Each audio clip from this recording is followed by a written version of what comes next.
or filled-in logic models. And the one I want you to look at right now is the one that's labeled Emergency Housing 1.0.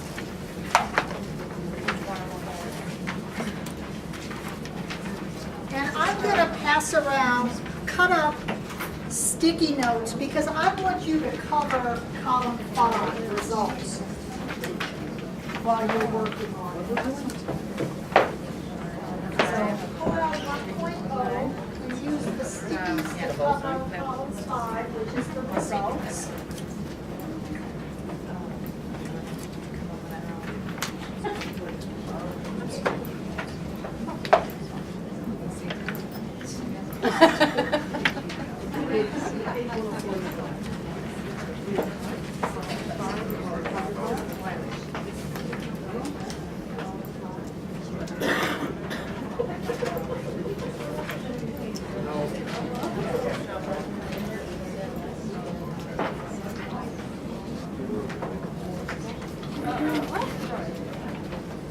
Okay, has everybody covered your actual results, column 5, with your sticky, or the stickies are coming around for you to do that?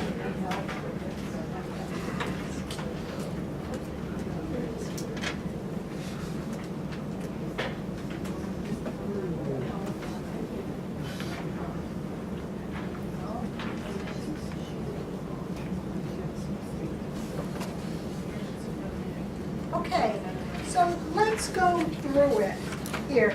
So on 1.0, what type of, at the top, family, agency, or community? What kind of outcome are we looking at? Or what kind of? Family. So you see family is checked at the top. And what's the mission of this program?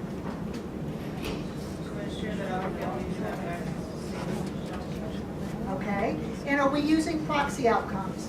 No. No. Okay, so those are kind of the basics to start off with.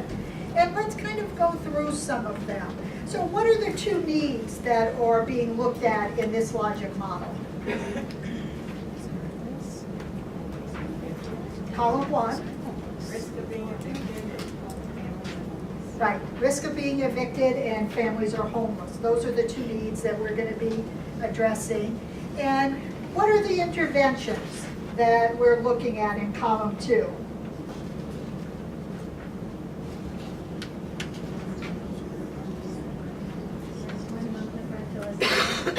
Okay, so one of them is 1 month of rental assistance will be issued for 150 families. And the other one is emergency shelter will be provided for 50 families. And if you look at the top, the total number of families that are receiving some kind of intervention is how many? 200. It's 200, right, and they've broken it down from there. If you look to column 3, there are 2 outcomes that that they're going to be looking at in column 3, the benefit. Families remain in their own residence, and homeless families obtain emergency shelter. Okay. And then the next one on column 4, they're the projections of the outcomes that they're hoping to achieve.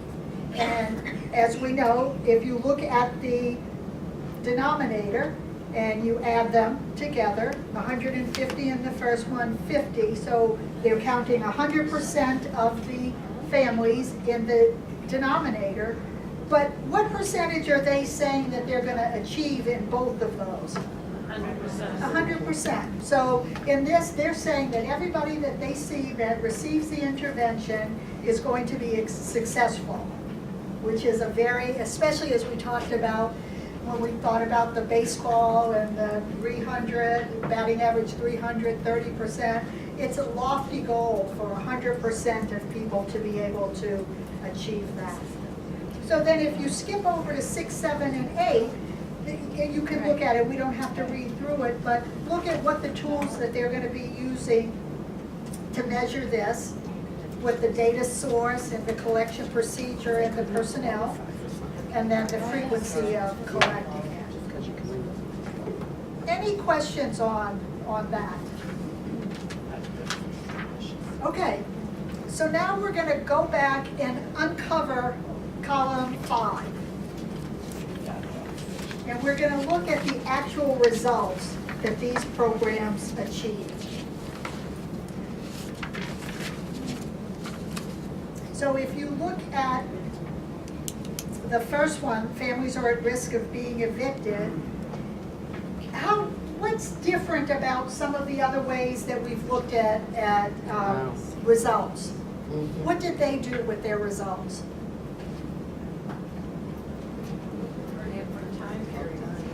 Yeah, so they did as a time period, kind of like when Peggy went through what happened in February, what happened in March, what happened in August. They looked at it. At first, they were talking about the fiscal year, and they looked at it, when you looked at the indicator, they said 100% would remain in their own residence for 30 days. That's what they started off saying they were going to measure, and they did. But then they decided, maybe that's not sufficient. Is 30 days enough to tell us is the program successful? And so they continued to evaluate the data. And they looked, and what happened at 60 days? It went down. It went down. So first of all, for the 30 days, did they hit the 100%? No. No, but they did really well at 92%. And then at 60 days, it went down 85%. I would say is still very successful. And at 90 days, what was the percentage? 58. So again, it's achieving an outcome, but it's also maintaining the outcome. And sometimes if we're able to do this kind of data collection and monitoring of the program, whereas, we might pat ourselves on the back at 92%, and we would have a reason to do that at 30 days, if we're really looking at long-term stability when it comes to housing, then maybe that's not enough of a period of time to measure. And so this agency took it further than what they had originally intended. We don't know why that is. Maybe they started to hear from people. Maybe they the more they thought about it, they thought, I don't know, 30 days is looking pretty good, but we're starting to see some issues coming up, and they decided it was a good idea to continue to measure it. So by doing this, they really were able to analyze what the results were. The bottom one, what do you notice for the families are homeless? What percentage did they reach? 100%. They reached 100%, but they only saw 48. And I don't say that at all as a negative thing. For whatever reason, they didn't reach the 50, but of the 48 that they reached, then 100% of them succeeded in reaching their outcome. Make sense? How we can analyze it? Okay, so now if you will take the second housing chart and lay it side to side, and it's on newsprint, but it's also in your book. But if you flip the page in your book, or look at it in the newsprint. Okay, so now we're looking at model 2.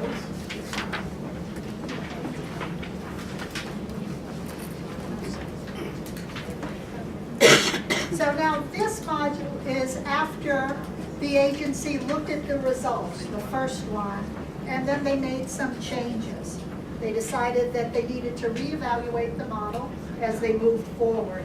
So what are some things that you notice about this model compared to the last one? So if you're looking at it in your book, you'll have to kind of fold it down so that you're able to look at both of them.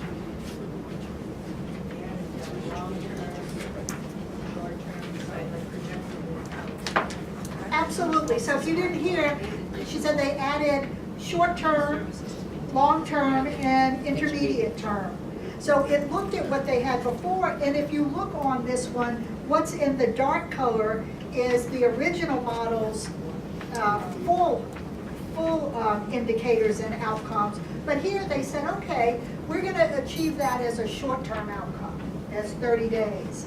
And then we're going to say, okay, let's measure what happens at 60 days. We're going to make that an intermediate. And then the long term, deciding, because this takes the information that they learned on the first one and is making it more real using the data, using the analysis of the data.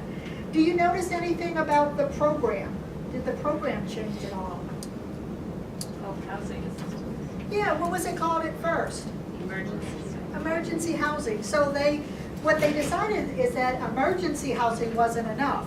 It was some more interventions, and if you look at it, in the shaded area, or the original area, the original services and activities, but then they added some additional things in the intermediate and long term to support people over a longer period of time. And so that's really important, that we're able to take this, but that it continues to grow and we continue to use it. And on the right, again, if you look over with it, they have continued to monitor all of their areas and made sure that they matched up. What about the mission? What's different about the mission? So the first one was to ensure that all families have access to safe and clean shelter. What's the new one? Absolutely, so they added that. It's not just about emergency shelter, it's about affordable permanent housing. So again, by looking at it in intermediate and long term, then we're able to establish some goals. If you were just looking at all of our things, if we were just looking at what we might do in 30 days, then we would have to scale back a lot of what we could expect. Even the example of the credit report. You know, if we were going to look at that and look for improvement over a period of time, a one-shot thing or even a two-shot thing, we know the work that it goes into building a credit report and improving it, and that doesn't happen quickly. So to not set ourselves up both by having unrealistic outcomes, but also that the time frame is realistic, so that we're not set up and then we have unrealistic expectations for the participants that we work with as well. So does this make sense? All right, so we're getting toward the end. So we're gonna now flip to page 108.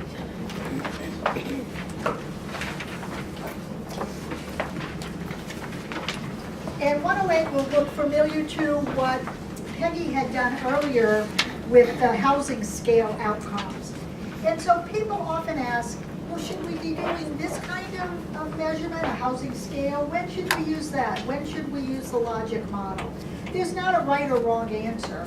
You know, some of it is the comfort level that people have in using one of the tools. Sometimes it's the particular program may lend to one or the other.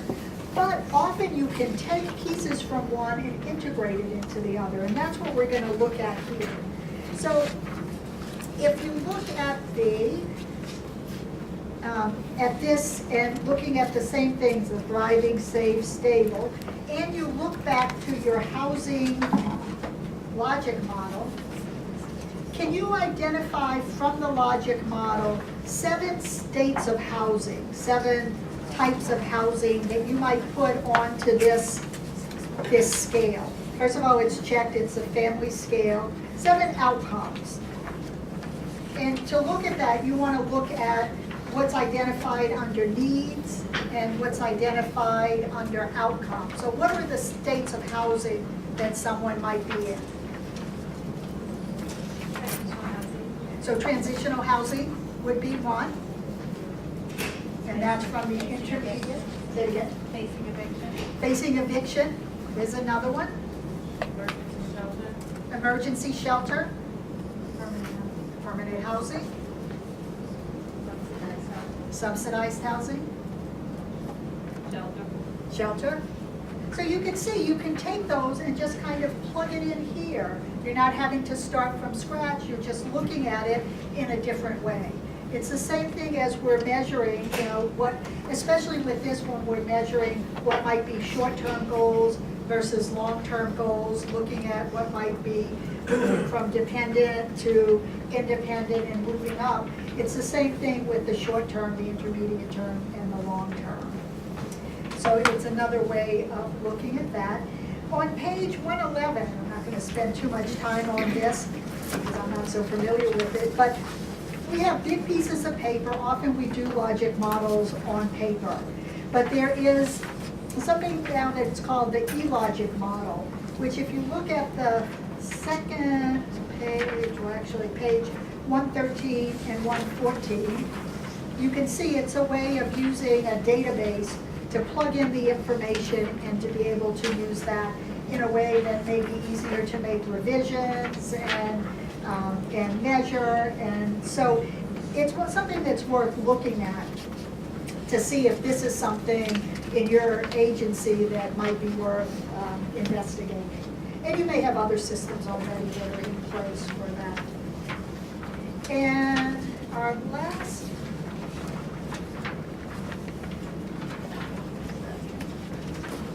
actually I jumped one page. If you go back to page 102, I'm sorry, 109.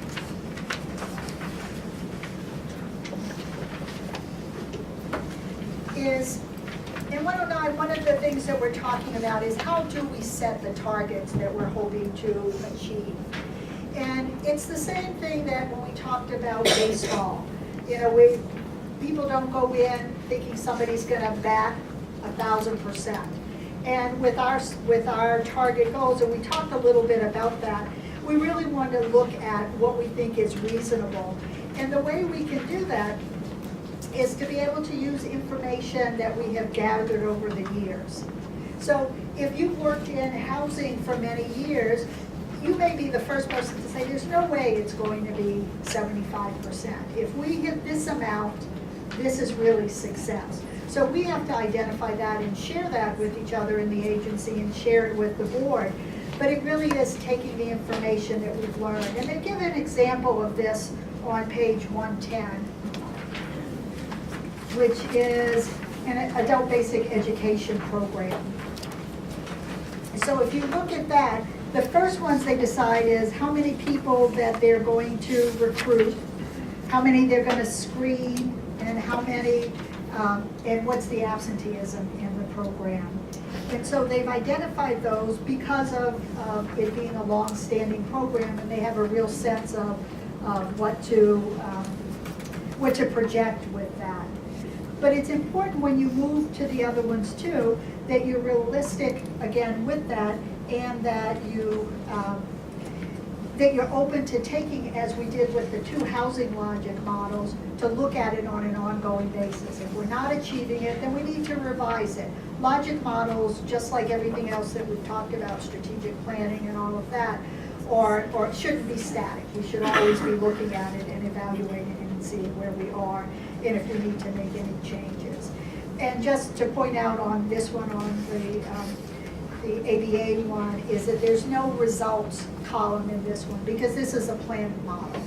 And so we're not going to add the results column until we're starting to evaluate and look at that. So the very last thing I want to talk about is on page 115, which is the issue, and we talked about that a little bit when we talked about the matrix, is deciding what services produce outcomes. And this just gives us a quote from the Annie E. Casey Foundation about the issue or the approach of bundled services. And basically what they say is that a key aspect of their foundation is that the model of program bundles and sequence servicing, rather than offering just one component, is going to be more effective, basically.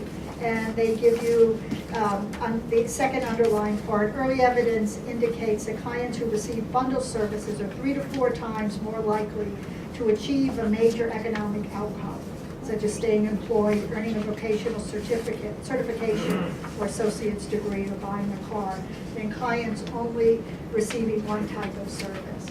And so as we're designing all of our programs, and you know, the CSVG work plan kind of does that. It includes all of the different program areas.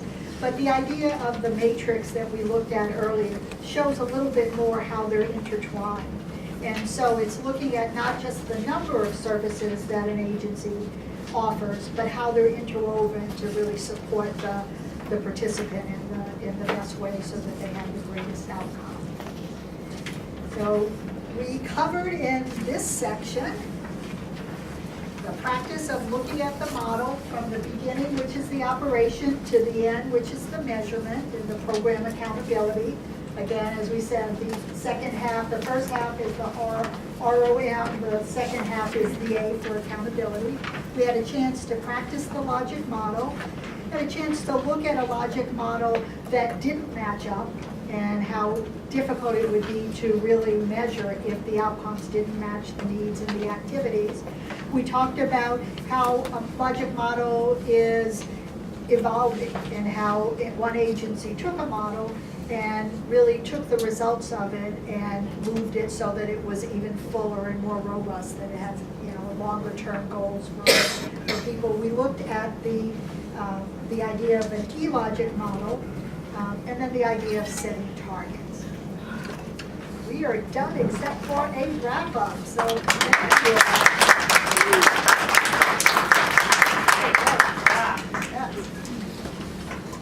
Okay, is everybody tired? Thank you all for hanging in there. I think, considering what a long day it was and how much information we had to go over, everybody really hung in, stayed engaged through the end, and seemed to really grasp a lot of the concepts that we're talking about here. Hopefully now the next step is moving into implementing them in your programs and in your agency, or at least getting more people in the agency talking about it and drinking the Roma Kool-Aid. So just in closing, the learning objectives for our closing section, page 117. And we'll just do the old marker trick one more time and see if we can get it passed up toward the front. If somebody could read the shaded box in 117. Participants recognize that they need to devise a plan to help their agencies, state systems, and the CSBG network implement ROMA. My turn. The 10 questions are an example of a pre-post measure of increased knowledge. Great. Okay. So just reviewing a few things in closing and your very, very last home stretch. So some things to consider as you move toward the implementation of ROMA. It's really important to gain commitment from all stakeholders. So that doesn't mean just in our agencies, but that is a really important place to start with the executive team, with the board of directors, with staff at all levels, and then really talking about moving and working with our partners better and using it in that broader way. Recognizing that agency strategies, services, and activities have to be planned to achieve results which meet identified needs, and then consider the available resources, and also that obviously align with the mission. That we're able to identify potential partnerships and collaborations in order to do a better job of using our resources and identifying what they are. That we work with other networks such as the United Way or faith-based groups and different human services organizations in order to share ROMA principles and practices. That we develop outcomes for specific programs and services, and that we use that logic model to do so. That we develop outcome scales and matrices for programs and services. That we develop an internal quality assurance process to support accountability in our agency. That we work towards implementing common client identifier and common client intake systems. We didn't talk a lot about that, but it's really important in the work that we do. Again, we talked about the importance of knowing what our scale is, how we measure success.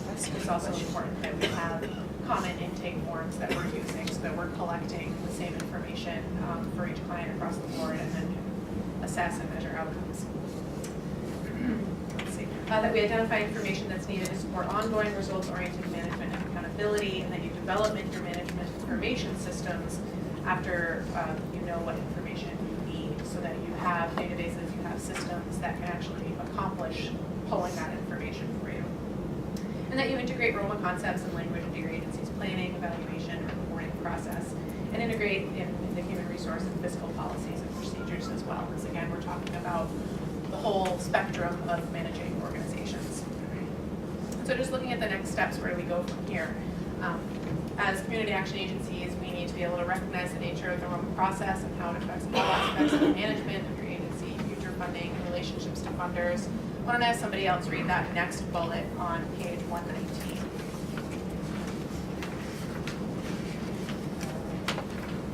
recognize the focus is on outcomes and performance in addition to activities or outputs. Great. And then the third one, you can just do that underlined part. Identify and collect appropriate and relevant needs, assessment, and outcome data. Create that, develop that baseline data that we need in order to measure change. The next one. Recognize the need to gather and report on different data sets from various funders. We talked a little bit about that, how different funders want data reported, collected in different ways. Maybe it's important that as an agency we develop common and acceptable outcome measures that are useful to all of our funders. And then finally, that last one is to train staff and board on principles. So that's what we're doing here today. Staff need basic tools and technologies to successfully perform their job in this environment. And at the board level, boards really need to understand how the implementation of ROMA can strengthen management of agencies. And just on page 120, you may have heard some of these before, but I'm just going to read through them. What gets measured gets done. If you do not measure results, you cannot tell success from failure. If you cannot see success, you cannot reward it. If you can't reward success, you're probably rewarding failure. If you can't see success, you can't learn from it. And if you can't recognize failure, you can't correct it. If you can demonstrate results, you can win public support. So getting that message out there to the public about what we're really accomplishing and what it means. So very last thing, we're going to take a look at those 10 questions. And so again, we talked a little bit about how this might be used as a pre and post test as our measurement tool. We've learned about measurement tools now. If you had filled out this true and false little quiz in the beginning, you would know how much you do or maybe don't know about ROMA. Now that we have been here together all day long and we have been learning all kinds of stuff, maybe just go ahead and take a minute to look at that and see if you can just go quickly through and answer. You can work together individually, however you want to do it. You should have them, I believe you have them handed out. If not, they're also on page 120.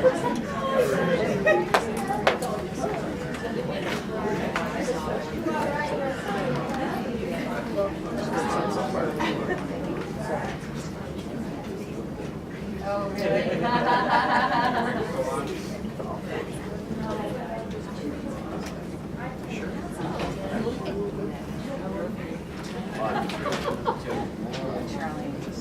I'm surprised.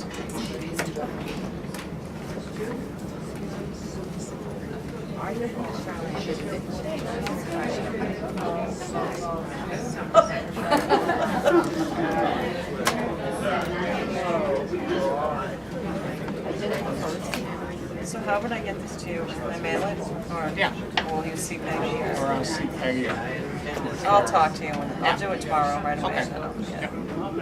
Thank you for that.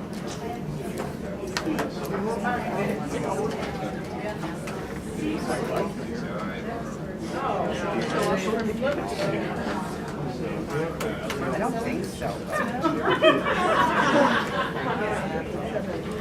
Just another minute or so to get through. If we don't get to the end.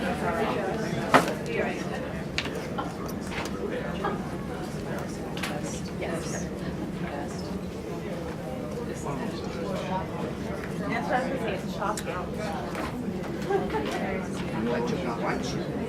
All right. So it is time to look at our post-test, analyze our results, and see if we have met our outcome for the day. So looking at those 10 questions, and after I read it out, I'm just going to have everybody yell out what they think the answer is and see if we can get consensus. Community action agencies most effectively evaluate their results by focusing on the activities supported exclusively by the Community Services Block Grant. False. Yes. CSBG funds are a dedicated funding stream to support the work of community action. Beautiful. ROMA is the term for the required reporting of data to a state and the federal government. It's a lot. It includes that, but it's a lot more than that, isn't it? Community action agencies are expected to focus on moving individuals and families to self-sufficiency and on community transformation, in addition to providing services to low-income people. Community action programs are designed so that clients who participate in their services achieve measurable results. True. Yes. Analysis of the agency's results can be used to identify effectiveness and performance of an agency. The use of results instead of services may reduce the agency's competitiveness and marketability because of low numbers of results reported. False. Community action agencies select services to offer based on available funding, but not necessarily on the identified community needs. False. Results-oriented management and accountability, or ROMA, is the community action agency term for a range of agency operation and administrative activities in addition to reporting. True. Implementing ROMA in your agency will affect the planning and fiscal functions, but will not affect the way programs or services are delivered. False. Okay. We didn't do our pre-test, so we can't compare results, but our post-test, I would say, supports that we achieved the result that we wanted to achieve, where our outcome was that you all have a better understanding of ROMA, and I would say that when you aced the test, that we can say that you did. Another way of looking at it, when you came in here, if you had zero understanding of ROMA, you might have been in crisis on your ROMA knowledge scale, and I would say that you are all fully thriving now. So, you can now decide if we are in crisis or thriving as trainers and fill out your evaluations, and that's the last thing we need to do. So thanks all so much for attending. So before you go out, I just want to thank you all for taking the time. And I know you didn't have much choice, but you did it anyway, and you stayed focused and engaged and really took this seriously. And I really hope you have a better understanding of why it is important to the organization. And for some people who are not in program, it was out of your comfort zone to think about program things. And for people who are in program, it was out of our comfort zone to sit in a room all day. So we made it a little warm so you could get ready for tomorrow. So your blood, level will be nice and ready for the 70 degrees tomorrow. But I really do. You ready? It's a beach day. I never said that. But I especially want to thank our three presenters. Jessica Benedetto, not Tina Arup, and Katie Shepard.